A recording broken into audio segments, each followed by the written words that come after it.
શહેરમાં જમીન લે વેચના ધંધામાં કરોડો રૂપિયાની છેતરપિંડીનો એક મોટો મામલો પોલીસે ખુલ્લો પાડ્યો છે।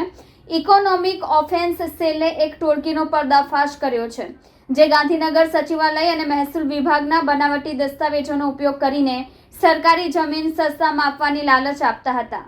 કામરેજ તાલુકાના ખોલવડ ગામમાં આવેલી અંદાજે 100 કરોડ રૂપિયા મૂલ્યની સરકારી જમીન સસ્તામાં વેચી મારવાનો પર્દાફાશ થયો છે।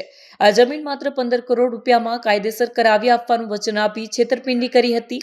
આરોપીઓએ ગુજરાત સરકારના વિવિધ વિભાગોના ખોટા અને બનાવટી પત્રો બનાવ્યા હતા અને એક વેપારીને સસ્તી જમીનની લાલચ આપી તબક્કાવાર 12 કરોડ રૂપિયા ઠગાઈ કરી હતી। 6 આરોપીઓ પૈકી 3ની પોલીસે ધરપકડ કરી છે। આરોપીઓ સુરત અને ગાંધીનગરમાં જમીન દલાલીનું કામ કરે છે। આરોપીઓએ સૌપ્રથમ સુરતના કરમશીભાઈ નામના વેપારીનો સંપર્ક કર્યો।